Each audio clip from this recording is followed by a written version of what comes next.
about US security guarantees described variously as Article 5-like, very strong guarantees, platinum standard. Chancellor Merz said US security guarantees are remarkable.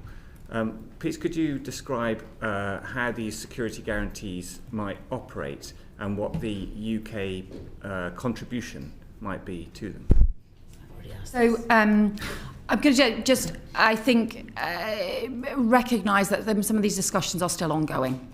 We believe that significant progress has been made on security guarantees, but because those discussions are not yet concluded, I don't want to preempt the conclusion of those discussions. The whole point about having the security guarantees is obviously to ensure that Putin cannot just pause and come again, that it doesn't just become a pause for him simply to rearm, to strengthen his military resources and then launch further attacks, whether it be on Ukraine or on anybody else. And that's why the security guarantees are so important. There has to be some deterrence in this process against Russian aggression.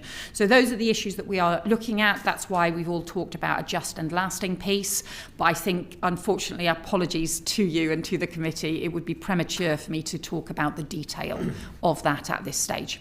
It would go further than the mere reassurance force that has been discussed up to now.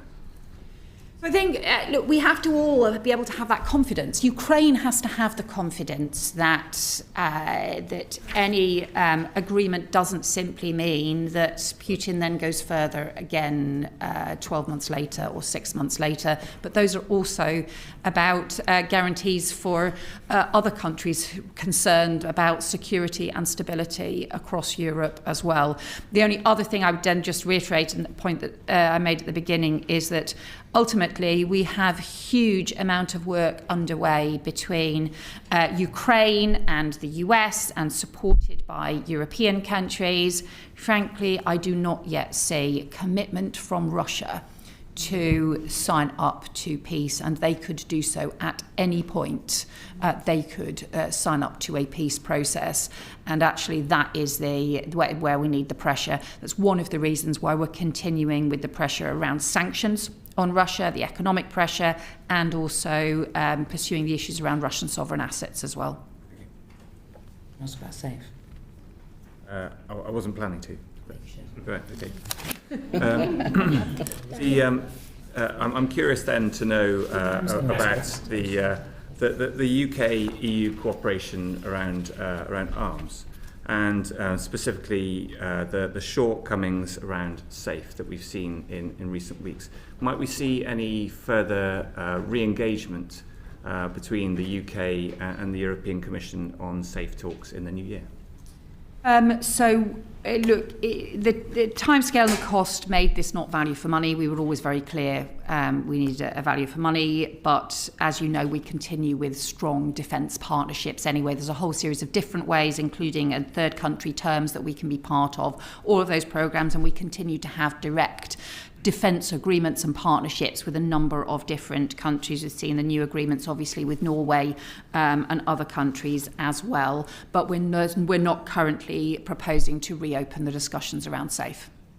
Isn't it disgraceful that the Canadians can get access to SAFE on the basis of paying in £10 million and euros, and we have to pay $6 billion?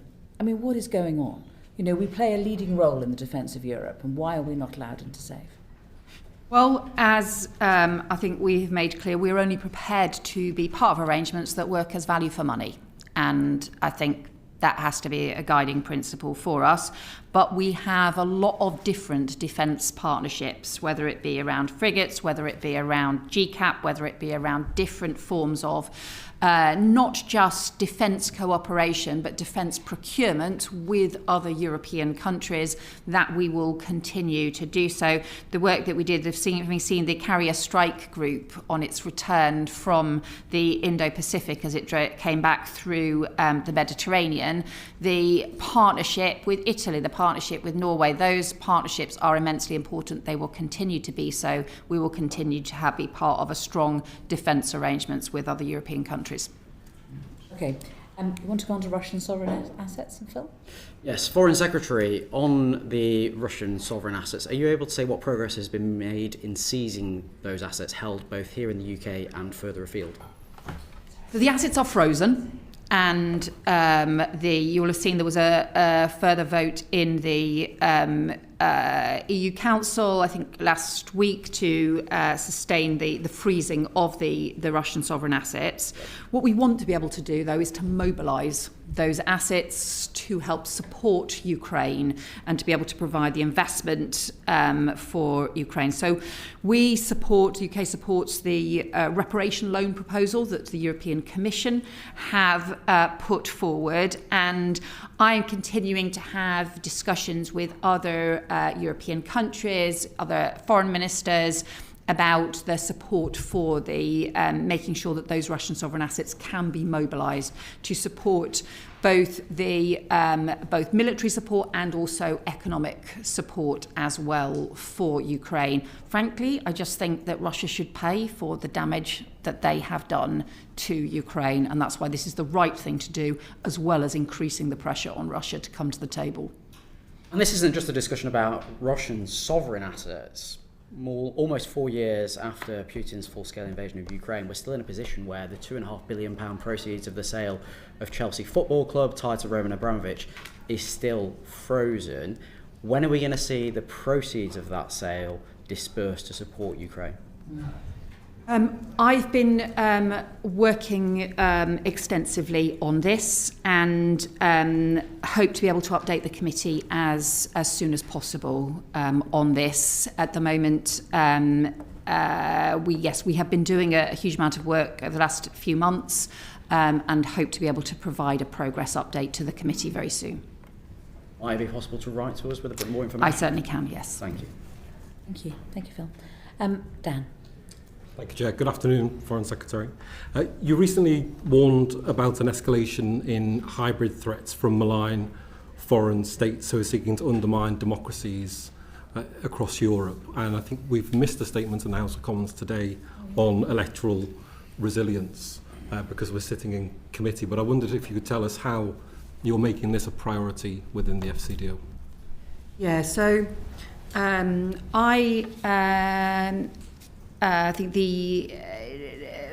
you'll have heard the statement announced today was about I think a further review now into foreign malign interference into elections, but we have seen this already happening in countries across the world, and I know this is something that you and the committee have been looking into, but if we look at for example, in Moldova, where there were fake websites for political parties with fake policies, deliberately trying to increase hostility towards candidates that, frankly, Russia didn't like. We've seen information being laundered through news or so-called news websites, and then relaundered through other websites right across Africa, for example, with false information about the Ukrainian president and his wife. So we've seen deliberate things. This particularly, we have seen these Russia-backed organisations driving this, and this is, look, there was, I think, disinformation started under the Soviets, I think, probably back in the 1920s. But this is on an industrial scale. At that time, it would have been propaganda leaflets and so on. Now, this is industrial scale. Disinformation, making the most of algorithms and so on in order to be able to destabilise it. Are you satisfied with the response that we currently have in terms of the response across Europe, by NATO? Because it strikes me that beyond fact-checking services, there's very little in terms of hard power or strong soft power that is actually taking place to rebut some of this stuff. So I think there's a sort of mix of things that we can do, and I look forward to your committee's report as well, and to your recommendations. What we are seeking to do now is to coordinate, and to particularly coordinate with other NATO allies, but coordinate more widely on this. We've introduced now a whole series of sanctions. I think we have sanctioned, I will correct this in writing if I've got the wrong figure, but in my head we've sanctioned 38 different Russia-backed organisations in the last year for disinformation, malign, deliberately orchestrated industrial disinformation and false information. What impact those sanctions? So we have seen the impact of some of those as a result of those sanctions, them then also losing their platforms and being unable to operate. Now, of course, the challenge with this kind of thing is to then identify when they simply re-emerge somewhere else and somewhere else in the system. So increasing our coordinated monitoring, but also being able to shine the spotlight on them. Because some of the way in which they seek to get their power is by hiding in the shadows.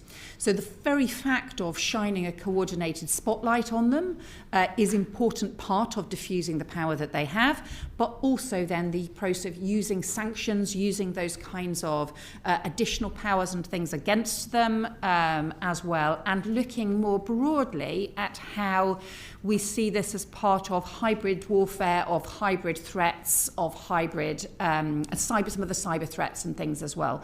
So that requires a coordinated approach, not just from any one country operating alone, but is why we've also coordinated with some of our sanctions, coordinating with the EU Commission, for example, on some of their sanctions as well. Just one final question from me. Returning to the issue of the EU and looking towards Europe for European security and Britain's leading role in that. And the fact that talks on SAFE broke down, shouldn't you be clearer in your condemnation of the Commission for its role in subverting what democratic leaders in Europe have stated as their aim, which is to work together on defence? Yeah, that's it. Well, I think on the issues around sanctions, we've had very strong coordinated work with the European Commission. Some of the work, for example, the Russian sovereign assets work, again, has been very close between us and the European Commission. There are other areas, obviously, where the strongest partnerships are directly with individual member states, whether that be through direct individual partnerships around defence procurement, or whether that be around groups, the fact that we've sometimes worked with the E4, the fact that we've sometimes worked with different groups of European countries as well. So I think it will be different on different things. Look, we don't agree with where the SAFE discussions got to, but we are part of a much bigger, broader defence cooperation, not just with our European allies, but also with NATO, and that remains important, especially at a time like this. Thank you. Okay. Afra, you want to talk about China? Thank you, Foreign Secretary. Your predecessor agreed to come before the committee and talk us through the China audit once it was published. However, since then, the committee has not received any update. And of course, your predecessor did make a brief statement in the House to explain why it would not be published, saying instead that small elements would be incorporated into the national security strategy. And we're told that much of the audit is classified. Would you agree that the British public needs to know the contents of the audit if it's to be able to work within the guidelines contained in it? So I think that there are some issues which are security related. Look, given that we have recognised some of the national security threats that China poses, you would not expect us to publish details around that. And I don't think any of the Five Eyes partners have published an overarching China strategy in that way for exactly that reason. I understand that we have offered the committee a private briefing on some of those China issues, and I would extend that offer again to be able to give you some direct further briefing that we may not be able to provide publicly on some of the issues around China. It's, the complexity of our engagement with China is that it both poses national security threats and also is our third largest trading partner. We have some of the specific historic issues around Hong Kong, as we've discussed earlier on in the session around Jimmy Lai and other issues around Hong Kong, but we also have the wider issues that might range from climate change cooperation or trading issues through to some of those really kind of economic security threats and issues as well. So some of the areas that I have been focusing on around China since I took up this brief as Foreign Secretary include strengthening some of the security approaches around some of the cyber threats approaches, pursuing further analysis on some of the wider economic security issues, just for example, things like the supply of critical minerals, for example, or looking at some of the wider issues in terms of our critical national infrastructure here in the UK as well. Thank you, that's really helpful, and we will definitely take you up on your offer of a private briefing, I'm sure.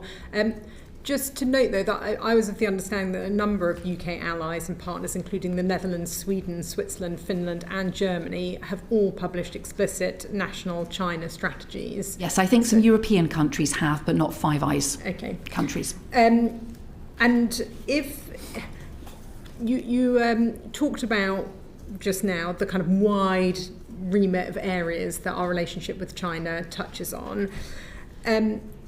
What I'm trying to understand is if the majority of the audit is classified at a level beyond what most people working in the civil service could see, indeed so classified that up to this point even the committee hasn't been allowed to see it, how can we expect government departments to be able to implement it effectively and work together across different departments to make sure that it's properly seen through? So I think... and I'm so sorry, before you answer that, I think I probably ought to just put for the record that Sir John and I are both Privy Councillors and we could have a private briefing on this, and thank you for giving the offer again, but because we work as a team, it's quite difficult if some of us had information and the others didn't, and that's why you just referenced, that not even the committee can see the China audit, and although John and I might be able to get a sight of some of it, we're not able to see the whole of the China audit. Sorry to interrupt. And I think my point is not just that the committee can't see the audit, but actually probably most people working in the civil service, you can tell me if I'm wrong, don't have the security clearance necessary to see the audit, and therefore if there are things that need to be implemented and departments that need to be working together, just like to understand how you see that happening. So I think the audit was really a process to drive the approach that the government takes, and also fed into the national security strategy, which is public. It fed into a series of other approaches that are public, whether that be around our trading approaches, whether that be around our national security strategy, and so on. So it has fed into the broader public process. The areas where I'm interested in us being able to do more is to look in a bit more detail at some of those economic issues, because there are areas where it's clear that actually we can have strong partnerships, where we can have benefit from greater investment and trade. And the Prime Minister highlighted some of these in his recent speech, where he set out some of the areas. It could be some of the cultural areas, for example, because cultural industries is a hugely important part of the UK economy. But there are other areas, including around defence, including around some of the sensitive security issues, where actually we should not have Chinese investment because national security ultimately comes first. So I think us being able to do the further work around some of those areas, and also to look at some of the supply chains around the world, and some of us making sure that the approach, for example, to critical minerals and to our supply of critical minerals doesn't end up being restricted as a result of us failing to understand some of the decisions that China and some other countries are also taking across the world around critical mineral supply. Thank you. You'll be aware that the Intelligence and Security Committee yesterday published their annual report, which highlights the inadequacies of the government's approach towards China. And in particular, the report says that given the extent of the threat posed by China, and particularly that of its interference operations, they're concerned to see the government dragging its heels on whether to add China to the enhanced tier of FIRS, so the Foreign Influence Registration Scheme. Given that China poses the biggest threat to the UK through transnational repression, cyber attacks and malign activities, why are they not on the enhanced tier of FIRS alongside Russia and Iran? So each country is considered separately and differently because countries obviously in very different circumstances and very different kinds of threats or challenges or opportunities in some cases as well. So it's right that each country should be considered separately. And I think the Security Minister, because obviously this is a Home Office lead issue, the Security Minister has been clear that we keep all of this under review and continuing to look at what the next steps are around FIRS as well. But alongside that, there are a series of other security tools that we have. There's obviously the sort of first tier of FIRS that applies more widely. But what we've also been doing is increasing, for example, the training for every single police force on state-backed threats and on transnational repression, increasing some of the intelligence and security investment, the agency's investment to be able to address some of the state threats and challenges which have clearly grown as well, and also the use of sanctions. So we are increasingly using sanctions. We've just sanctioned two China-based entities around cyber threats, for example.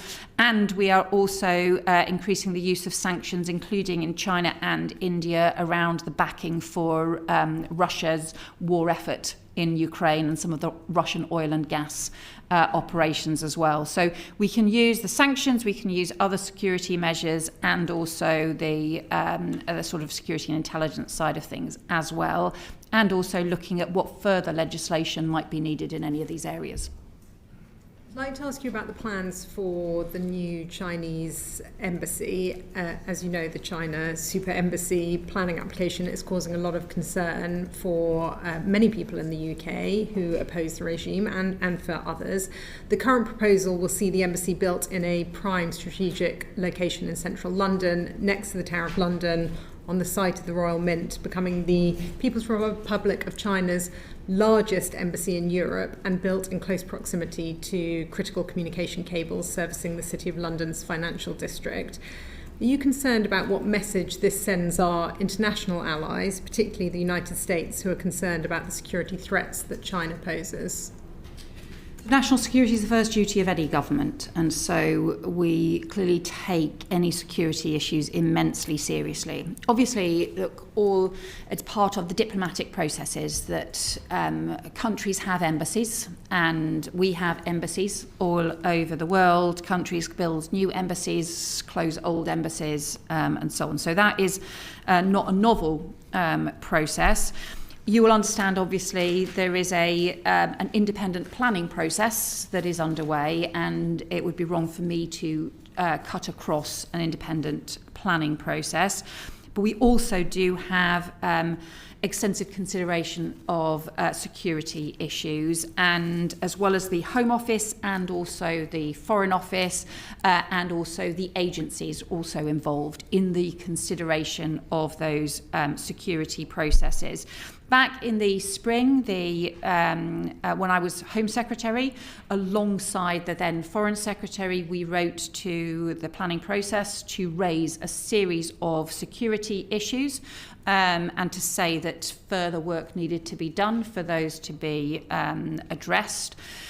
There has been considerable work, not just with the departments, but also with the agencies as well. And also, what you may have seen is also the agreement that the number of diplomatic accredited premises that China has, if planning permission is granted, subject to that being an independent process, then those number of those diplomatic premises would be reduced from 8 to 1, which also has significance in the process as well. Thank you, and it's helpful to get that full answer, although I was particularly asking about the kind of message that sends some of our international allies. And on the 3rd of November, so last month, members of the House of Representatives in the USA wrote to you to express their concerns with the super embassy application.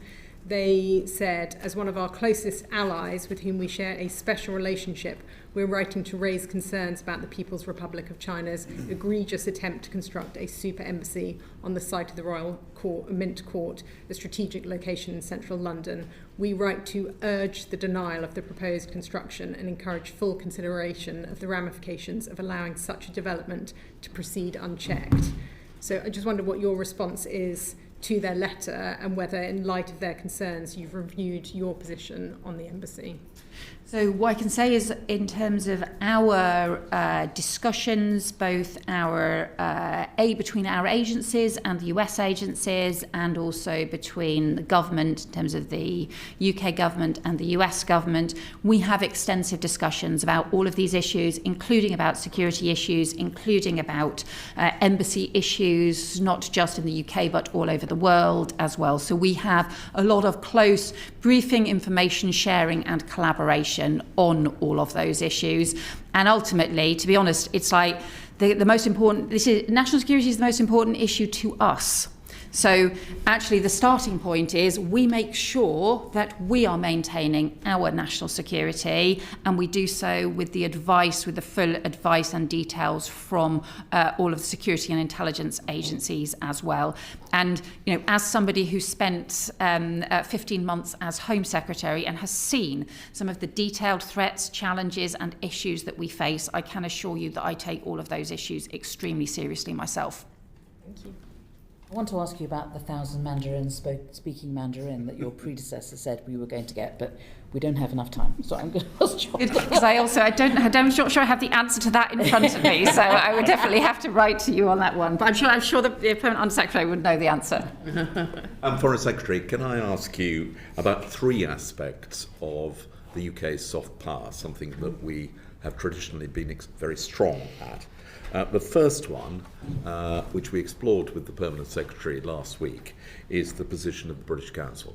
The British Council view the existence of the loan, which was given to them during COVID, as existential. But as Sir Holly told us last week, I think rightly, there is, even if that were settled, the continuing problem that their income does not meet their expenditure. Now, there is a conflict in the British Council between the offices which are commercially successful and those which are actually of strategic importance to us in terms of UK influence abroad. Can you say whether you have reached a view yet about how the British Council can operate going forward, and whether or not those challenges can be addressed? So I should start by saying the importance of the British Council, some of the amazing work that they do across the world. And I spoke to some of the British Council employees in Kyiv, where their building had been targeted or had been hit by some of the Russian bombardment as well. So we know the importance of that sort of cultural diplomacy that also helps with both economic and security diplomacy as well. Obviously, they do face financial pressures that I think you're right to say that there was obviously the issues around the loan but also the fundamental business model. And part of the reason that they were given the loan in the first place was because of problems with the business model. So therefore, at its heart is we need to make sure that we're addressing those issues around the business model. British Council has put forward a business plan and a turnaround plan. The stage we are at with this at the moment is that there are two reviews due to conclude very shortly. The first is a review of that turnaround plan and of the robustness and resilience of it, and what it might achieve. And the second is into their short-term cash position. Those reviews are pending, and then obviously we need the British Council to be able to respond to the conclusions of those reviews and for us to then ensure that we've got a robust and resilient way forward. I appreciate that is a holding answer effectively, because I'm still waiting for those reviews to conclude, but very happy to ensure that we provide you with more information when we have that. The British Council have indicated to us that 40 offices are under threat, including those in places like the Baltic states, which are of huge importance in terms of facing Russian disinformation and Russian influence. I mean, are you willing to see closures of the British Council offices of that scale? So I need to see the reviews before we can, I think, respond to them. What's important is, look, they have a hugely important role to play, but look, they, a lot of their income was based historically on the teaching of English. In some countries, that continues to be really strong. In many countries, the examinations, for example, the provision of exams for a British exam system is incredibly strong. But there are other countries where that demand has dropped, and they still have a commercial revenue of around £800 million and a further £160 million from the FCDO as well. So they still have a very substantial income each year, but we have to make sure that the costs that they have match to that, and that they have a business model that is sufficiently sustainable going forward, that they are not put at risk, and the important work that they do is not put at risk. So again, unfortunately, until I can see properly what those reviews conclude, we I think need to wait until we have seen those before then responding about what the best next steps are. Okay, well, if you could let the committee know as soon as you're in a position to. Can I turn to another aspect of soft power, which is the BBC World Service? Again, they are countering disinformation. I think you may find it highlighted in a report that the committee is producing up against RT and Sputnik and the Chinese and any number of hostile forces who are investing far more into broadcasting than the BBC and government spend. Are you able to give an assurance that the BBC World Service language services will be maintained and that we will not see any of those closing? So I think it reflects the strength of our commitment to the World Service and our support for the World Service that we gave a significant uplift in funding this year. I think it was 30% increase in funding to the World Service this year. And that is exactly because we hugely value the work that they do. You'll obviously understand this comes at a time when we have real significant fiscal pressures, where we also have the response to global instability. We are seeking to increase defence spending, for example, at the same time as we have the reduction in overseas development aid spending. So the fact that we have been able to do that at a time of significant financial pressures, I think shows the importance of it to us. Ultimately, the World Service is independent and has its editorial independence and takes its decisions as well about where that they have the most impact in terms of the services that they provide, but we will be continuing to support them in their important work. Okay, I might just leave you with the thought, which I think a number of us have expressed, that the increase in defence spending, which is very welcome, should actually incorporate recognition of the importance of soft as well as hard power. So can I just move to one final area of soft power? The UK has been very strong, indeed was one of the founders of the Global Coalition for Media Freedom. It is something that we have attached huge importance to, and at the present time media freedom is probably never under greater threat than it is today. And so can you reassure us that this is still a priority of the Foreign Office and that we will be doing all we can to support independent media in the many, many countries where it is under severe threat? Yeah, I think this is huge. Independent media in the many, many countries where it is under severe threat. Yeah, I think this is hugely important. It's a fundamental underpinning of democracy. and it's also a fundamental underpinning of the rule of law and the international rule of law that we have independent media voices. And at a time when we see not just threats to media freedom, but also threats to journalists who have shown considerable courage in some countries in the face of immense pressure and targeting as well. So we are, as you rightly say, still continuing as part of the Media Freedom Coalition, and also we've also been doing some further work around the safety of journalists as well as one of the underpinning crucial parts, including discussions at the UN General Assembly just a couple of months ago on that, and we provide diplomatic support for the OSCE representative for freedom of media and their work and taking their recommendations forward. So I'm happy to provide further information if you would like more detail, but I can assure you that both the broader issues around media freedom and also the safety of journalists as a part of that is a central issue for us. We would appreciate further detail. Just to leave you with the thought that the USAID was of huge importance in terms of supporting media in a number of countries. That is being withdrawn. If there are ways in which the Foreign Office can look to try and increase its support to take the place of USAID, that would be hugely beneficial. We've just come back from Bosnia, and it was very worrying what's going on there. Yeah. Absam. Thank you, Chair. Foreign Secretary, last week we had the Permanent Under-Secretary talk to us about the restructure of the FCDO. So some of the questions I have are in relation to that aspect. Were you aware that the PCS union were under dispute with the FCDO? So I think there is a dispute resolution process that the FCDO has, and the PCS have requested a dispute resolution process. And the response from the FCDO, but obviously Sir Ollie can provide more details on that, has been to propose effectively pre-dispute resolution talks and discussions before it reaches that point.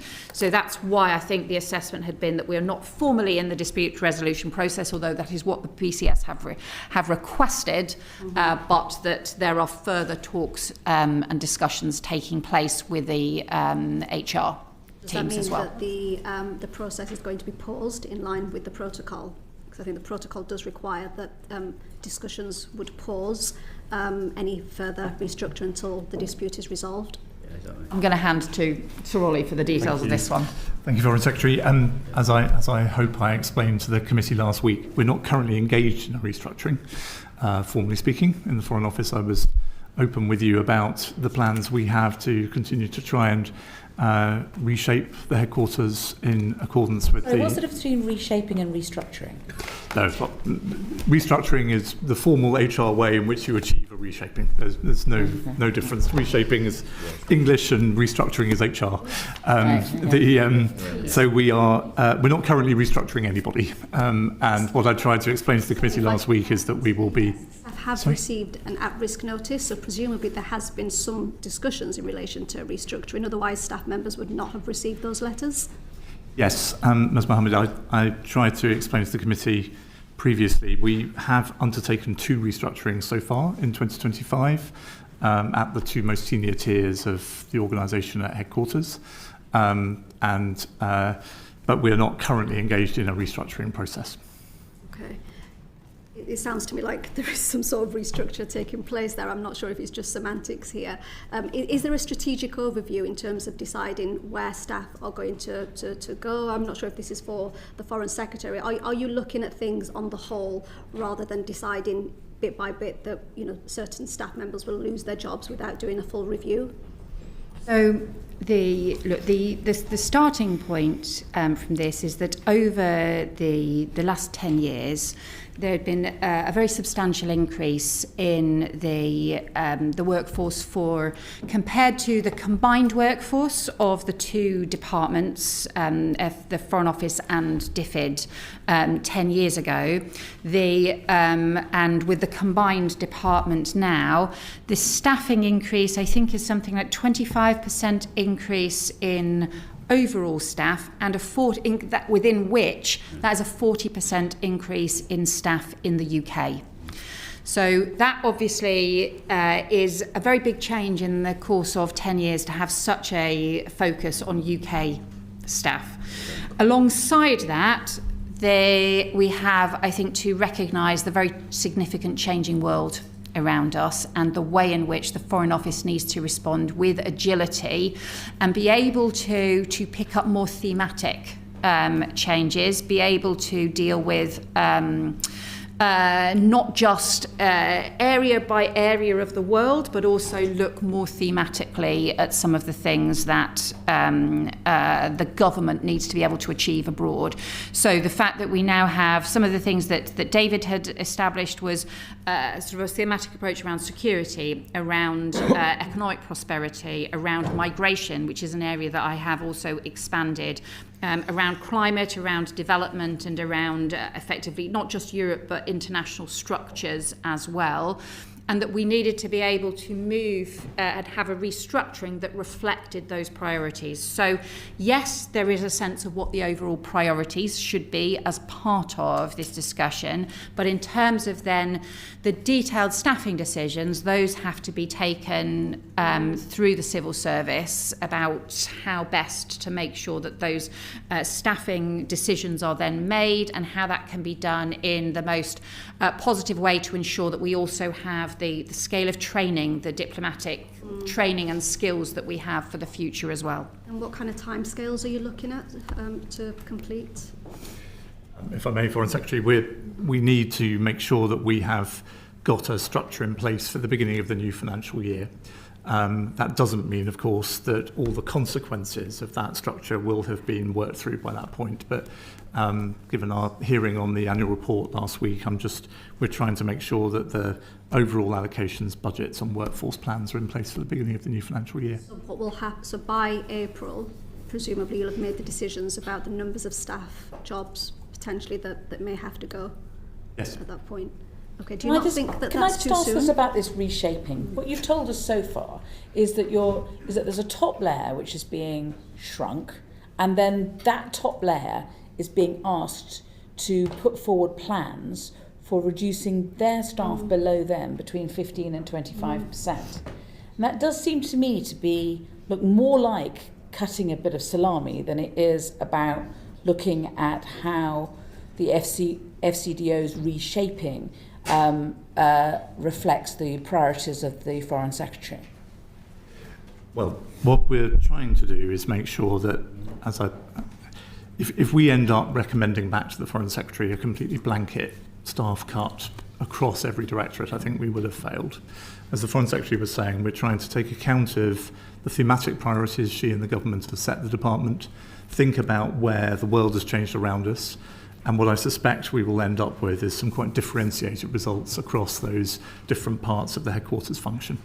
Okay. And there are three areas, for example, that I've sort of been increasing the focus, just as a for example, which is increasing the staffing around migration, because we need to do much more around the prevention work, around returns, around upstream, and also around being able to expand some of the principles that underpinned the agreement with France. We will only actually be able to tackle some of those issues if we work with other countries. Also around Sudan, we've been increasing the number of people working on Sudan because that is incredibly important. And I'm also increasing the emphasis around some of the violence against women and girls and some of the work on women and girls more widely. Of course, so this involves actually being able to try and respond to our priorities and be able to reflect that and to move staff appropriately to be able to do that. Okay. It feels like an incredibly rushed process to do all of this in 4 months. What steps will you take to ensure that you involve the union within this very tight timescale? May I answer that, Foreign Secretary? We are meeting with the departmental trade unions extremely frequently and regularly. So my HR team met with the trade union side twice last week, an hour each time. We are trying to bring them with us as far as we possibly can and genuinely value the engagement and ideas that they're bringing to those discussions. So the commitment, as I made to you last week and I want to make in front of the Foreign Secretary, is that we will engage strongly and continue to engage strongly with the trade union side, listen to their concerns. We have absolutely no desire for our colleagues to feel anything other than supported and properly dealt with through this process. Thank you. Foreign Secretary, last week we also discussed the fact that the FCDO has the highest rate of bullying, discrimination and harassment, almost double the civil service average. Why is there such a toxic culture at the FCDO? So I am concerned about that survey. Clearly it is something that that needs to be addressed. Maybe again if I could turn to Sir Ollie in terms of responding. Yeah. Well, it's as I said to the committee, I mean, any rate above zero is not something that we're ever going to be happy with. You're right, the level reported in our people survey scores has been high relative to other civil service organisations. It still is in the results that have just been given to us, though down on the previous year. And so the most important thing I think we can do, and we're doing at pace now, is to try and, because we get information at quite a granular level about teams at headquarters, about posts overseas, is work out those areas where we seem to be improving and improving fast, and make sure we're learning the lessons from that and promulgating them across the organisation. Plus, of course, taking a very close interest in those areas where bullying, harassment scores appear to be stubborn, and making sure that we're discussing why that might be with the either heads of mission or senior officers at home who are responsible for those parts of the department. And that follows on from the comments of Nick last week, where he said we're a little bit stuck on the issue of bullying. Foreign Secretary, is that really an acceptable position? No, clearly it's not, and we need to make sure that progress is made. I think it's having served in very many different government departments, and I'm not going to even count how many now in different times through the years. There is, I find the Foreign Office is distinctive because it has so many people overseas and so many different, therefore, parallel structures in terms of HR and management overseas. So I think, but we need to make sure that that doesn't become a sort of an obstacle for tackling things that might be much simpler in a single department that has got a sort of single set of structures and therefore can do change programs much more swiftly in a single coordinated way. The fact that we have such a disaggregated footprint all over the world as part of the very purpose can't be a reason why we can't address issues that come through on surveys like that. Thank you. Thank you, Jo. Can we move on to British Overseas Territories, Phil? Yes, the UK government is preparing to host a major international summit next year on countering illicit finance. Foreign Secretary, what do you hope to achieve through the summit? Thank you. Yes, well, as you can see, we've set out a new strategy on tackling illicit finance, which is a cross-government strategy as well, and I think highlights the issues that we have been raising, that certainly that my predecessor, that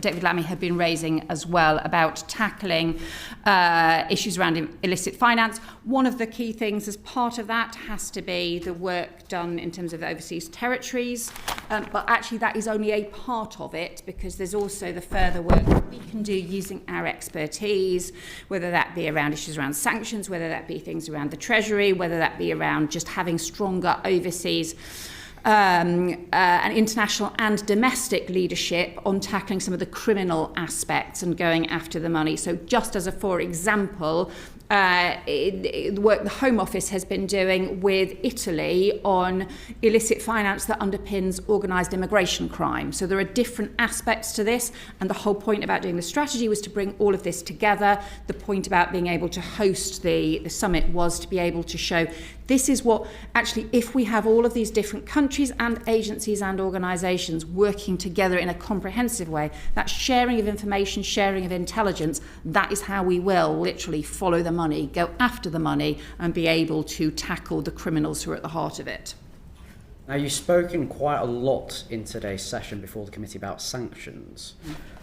What moral authority will the UK government have to convene an international countering illicit finances summit if our own overseas territories fail to tackle the offshore financial secrecy, which allows the likes of Putin's cronies to clean and stash their corrupt proceeds offshore?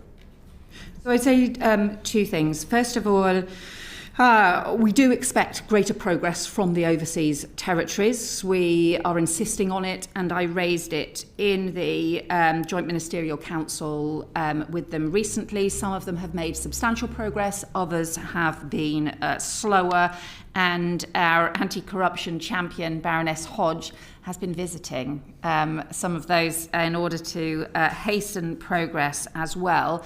I would though just say, I think in terms of the application of sanctions, some of the overseas territories have done some excellent work in terms of the application of sanctions, and that has had a significant impact, especially on some of the sort of Russian shadow fleet issues, given the maritime focus of some of those countries as well.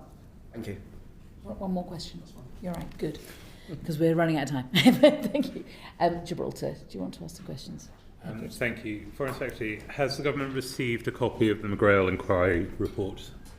I understand that we do have information on it. I have not yet seen the details of it. Do you know if it was the full report or a redacted version of it? I don't know the answer to that. We are looking forward to publication of the inquiry's report, but we see this primarily as a matter for the government for Gibraltar. We see it as a matter for us to oversee, and we would like to see it too, please. And if you aren't able to give us full details, we will want to know. Yeah. I wonder if the government has any view on the potential for the First Minister using the powers that he passed last year to only provide a redacted version of that report to the public. So I understand the point the committee is making here. This is something that Stephen Doughty has been dealing with in the department, and I understand the concerns for transparency that you are raising. My expectation would be that there will be a publication, but I will pursue this issue and get back to you. In terms of the EU-UK Yes. Gibraltar Treaty, when can this committee expect to see the text of that? We hope to be able to do so as swiftly as possible. The political agreement obviously was reached, but we have not, I think, not yet ready to be able to publish the full treaty. That will be published and will go before the House in due course. There'll be plenty of opportunities to scrutinise the treaty. As in, the government will commit to allowing time in the chamber to debate the treaty? There will be the normal processes around treaties, which does include scrutiny in the chamber and will include discussions. And I also, obviously, it will be your prerogative to be able to ask questions and to scrutinise the committee from the point of view of the subcommittee as well. The normal process at the moment is that we have weekly urgent questions on Chagos in order to be able to do so, because proper time hasn't been allowed to scrutinise the treaty. So I'm wondering whether or not the government wants to commit to allowing time to scrutinise the EU-UK Gibraltar Treaty. I think, to be fair, there's a whole piece of legislation going through around BART, which has lots of opportunities for lots of discussions in both Houses of Parliament, and there have been very many long debates, both in the Commons and in the Lords, about some of the issues, including around Chagos, including around BART and so on. So those have been extensive discussions. Finally, just in terms of the inquiry, the McGrail inquiry, do you foresee any situation in which the report itself will delay the completion of the negotiations over the UK-EU treaty? I would not expect that, and certainly wouldn't want to see that at all. This is been an ongoing negotiation on the details, where a political agreement has already been reached and signed up to by the government of Gibraltar, by UK and Spanish governments, and it's really important that that is taken forward as rapidly as possible. Uma. Thank you, Chair. Foreign Secretary, you'll be aware of the devastating flooding in Sri Lanka as a result of the cyclone. It's one of the worst humanitarian and natural disasters there. Can I thank the government for the support that we've given and working with humanitarian partners? Can I get your commitment that you'll continue to look again at what more we can do? And I've written to the department to ask us to encourage the Sri Lankan government to make sure that communications go not just in English and Sinhalese, but also in Tamil. Well, actually, thank you for raising that point. This was just the most devastating of cyclones, and I would send condolences to all of those who have lost loved ones, but also the damage people have seen to their homes, to communities as well. We provided 675,000 of humanitarian support through the Red Cross and UN partners, as well as other civil society organisations, in order to be able to deliver some of that life-saving care and emergency supplies. We're also continue to be in close contact with the Sri Lankan authorities on this, and I will also ensure that Seema Malhotra, Minister who covers this, will also pursue the issue around the language access as well for information. Thank you. Turning to another matter in Sri Lanka, Foreign Secretary, when your predecessor appeared before the committee in November 24 and again in July 25, I asked him about justice for the Tamil community. An investigation by the Office of High Commissioner for Human Rights at the UN found that there were reasonable grounds to believe that Sri Lankan forces committed war crimes and crimes against humanity, including torture, sexual violence and forced disappearances. The list goes on, and this is against the civilian population. It's been 15 years since the war's end, and there's not been a special court or any criminal investigations into those war crimes, crimes against humanity or genocide. The victims, their families, the survivors, no one's been listened to. Given that the Sri Lankan state has failed to prosecute the perpetrators of war crimes, they won't ratify the Rome Statute of the ICC, and there's a lack of political will. Will the UK continue to push the Sri Lankan government to make sure that there is justice and accountability for Tamils? Yeah. So obviously, as you say, this is a deep, long-standing and troubling issue. We do continue to encourage the Sri Lankan government to recognise the legitimate concerns around the need for truth and reconciliation here, and to properly recognise and address some of those long-standing serious problems and grievances as well. So we will continue to raise this.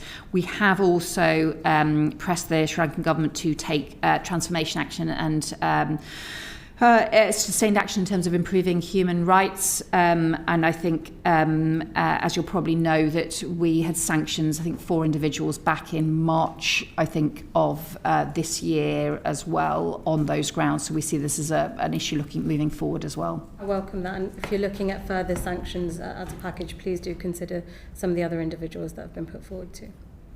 There's one last question, and that's this. Your predecessor agreed that Lord Mandelson, as a political appointment to the role of UK ambassador to the US, would appear before the committee to face questions on the suitability of the role. And in the 7 months that he was in post, although we did ask many times, that session never took place. So will you commit to the committee that we will be given the opportunity to question politically appointed ambassadors from now on?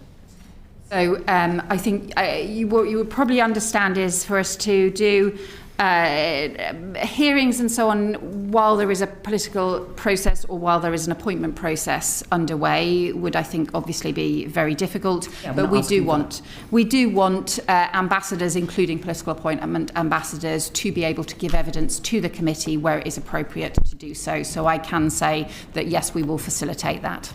Not quite the question. You see, there's a difference between an ambassador who's appointed, who's employed by the Foreign Office, and someone who the government decides, as a matter of politics, should take the place of an ambassador, should go as an ambassador. Now, I know that there's an argument that even though they're a political appointment, they're not there in their own right. It's not like an Ofsted person who can go off and do their own thing. But it does beg the question, why have a political appointment for an ambassador if they're not going to be using a bit of discretion? And it's for that very reason that we think we're not asking to be involved in the decision making, but before they take up the post, or even if not before they take up the post, in the early few weeks, we do think that it's appropriate for them to appear in front of us. So I think the anything which is about probably taking evidence of them before they take up post when there is somebody else in post for example, I think that is quite challenging in terms of the roles that we need people to play. And also, the ambassadors do need to be the representatives of the whole British government, and they are not, ultimately I and other ministers are accountable to you and accountable to Parliament for the decisions that we take and for the way that we operate, as opposed to individuals who, whatever the process for them to be appointed, ultimately they're once appointed, they play the role as the voice of the British government as a whole abroad.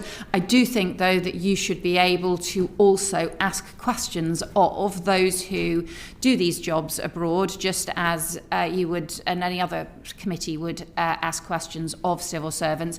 I recognise the point that you are making about the added issues around political appointments, so I do recognise that and would take that into account, but I would see this as the Foreign Office hopefully facilitating you being able to ask questions of ambassadors and high commissioners in different roles around the world.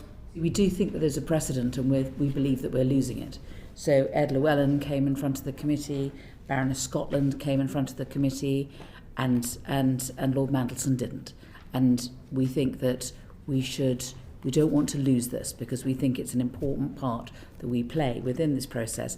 And if there's so little difference, as I said before, between a Foreign Office ambassador and a politically appointed ambassador, then why bother with a political appointment? And if you're going to bother with a political appointment, they should appear in front of the politicians. I think the way in which the committee was able to question Ed Llewellyn, I think, is a good thing. So I am recognising the point that you are making, whilst also saying that I think this should be something the way you can take evidence from ambassadors more widely.